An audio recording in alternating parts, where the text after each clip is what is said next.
No, I'm going to say the John Lewis advert. They have kicked off the countdown to Christmas with their 2025 festive campaign. And this one, there's sort of a dash of nostalgia to get you in the mood. They're using the song Where Love Lives, which is a 90s classic, and it's focusing on a dad who receives a vinyl record from his son for Christmas, and it transports him back to his clubbing days. It's quite moving, it's quite melancholy. Have a little listen. All right, kids, let's clear all these prezzies off the table. Oh, yep, that one too, thank you.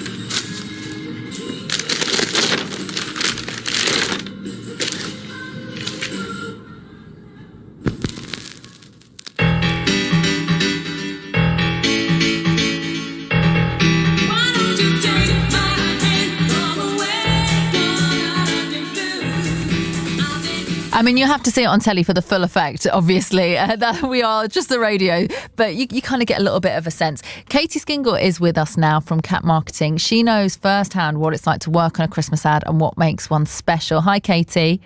Hi, how are you? Well, thank you. Thank you for being on. Now, I know that this is a bit of a tearjerker. Why do they always have to make us cry at Christmas? Does that sell Christmas presents? Well, you see, I really like that. That's what I need from my Christmas advert. I need to feel something. And so I think John Lewis's this year has had a real return to form in the fact that I was smiling and grooving all the way through the dance track. And then when they had that moment where the father and the son bonded, I shed a little tear. I'm not ashamed to say it. And I love that from my Christmas advert. That's what I want. I want to feel that emotion. Well, Christmas is an emotional time of year. Although we like to just say it's just purely joyous, it is emotional in lots of different ways. When you're starting from scratch with a Christmas advert, what are you prioritising? Where do you even start? As with anything, when it comes to marketing, when you're creating a great campaign, you have to think about the story you're looking to tell. And so therefore, the most simplistic message is very often the best. It's one that needs to resonate with, your audience. And so something that we can all understand, something that we can all get on board with, something that we recognise is very often the best way of creating. So when you're going up to storyboard stage, which for people like John Lewis will be literally the week after this is launched, they'll be looking at scripts for next year. That's the kind of year's process that will take place for an ad of this kind of magnitude. You'll be looking for something that's going to resonate culturally, and you will have research and insight to be able to look towards what that might be. But really, you're still a year behind what might be happening throughout that year to work out how it's going to land. And we all like to think that we're not that easily influenced and that we're our own people, but how much difference will this make? Seeing that advert and going, oh, that's emotional. Will it get people through the doors at John Lewis? Will it make a difference to their profits this Christmas, do you think?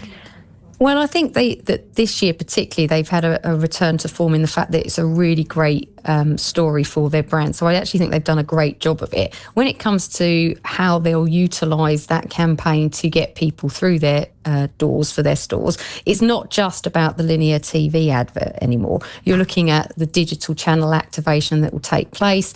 You're looking at potentially pop-ups and experiential situations, like they're going to create listening lounges with this wonderful music track that's been created with Alison Limerick obviously on side A and Labyrinth's reimagined version of the track on side B.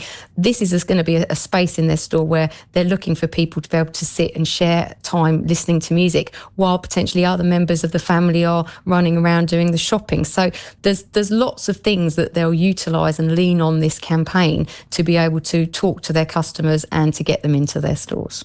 It's all big business, isn't it? It's so clever, the amount of thought that goes into it. Do you have a favourite Christmas advert of all time? There have been so many good ones. This is always such a difficult question for me.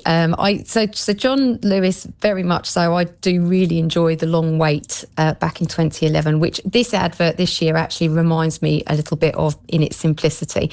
It was the little boy that you see watching the clock throughout Christmas time, waiting for Christmas Day, and then you realise that he's not been waiting for Christmas Day to open his presents. He actually runs past his presents and he opens the wardrobe door, and there's a a very messily wrapped present that he can't wait to run in and give to his parents. I think that's a great Christmas message. So very much so that from John Lewis. And secondly, when Coca-Cola come to play, they come to play properly. And the letter from a few years ago that was directed by Taika Waititi, the great New Zealand filmmaker, Oscar-winning film director, I think was an absolute masterpiece. So yes, I love a Christmas advert that makes me feel, and I think that the two big players in that marketplace are obviously John Lewis, but I think Coca-Cola. You've got to remember they're the people that changed the colour of Santa Claus. So it definitely works all round when it comes to creating a Christmas marketing campaign. They know how to do it, don't they? Katie, pleasure to speak to you. Thank you so much. Katie Skingle there from Cat Marketing, talking about making the perfect Christmas ad.